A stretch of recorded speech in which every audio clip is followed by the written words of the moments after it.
ก่อนสิใส่บาตรว่าจังไดเอ้ยกาสาธุเด้เข้าผู้ขาขาวเมนดองดอกบัวยกเส้หัวถวายแก่พระสงฆ์จิตใจจงต้องตรงโตพยพานขอให้ถึงแม่แก้วขอให้แผ่วพวกวาดขอให้พบเช็คอ่านข้างหน้าเถิดสาธุแม่นบอก ถูก เหรอ โอ้ยแมน แม่นอยู่บอก เรียกมึงเป็น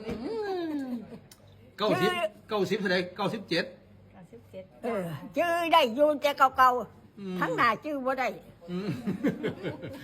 สวดมนต์พระหูก็ได้อยู่ ส่วนห้องพระหุงก็ได้ พี่บันซ่อนก็ได้อยู่ โอ้ สวดกับปาก บ่ สวดชั่วมือ สวดซุมื้อ 3 ชั่วโมงค่ะ ญาติน้ำก็แผ่เมตตากับญาติน้ อ๋อ ำไหว้พระโยมเฮียนกับแผ่เมตตา อืม สวดชีบันซ่อนสวดพระหูหากา อืม สวดบุรพา โอ้ สวดหลายอย่าง สวดหลายอย่างอ๋อ เอาจนเมีย เอาจนเมื่อยโอ้ยยังไปได้มาได้อยู่เด้นี่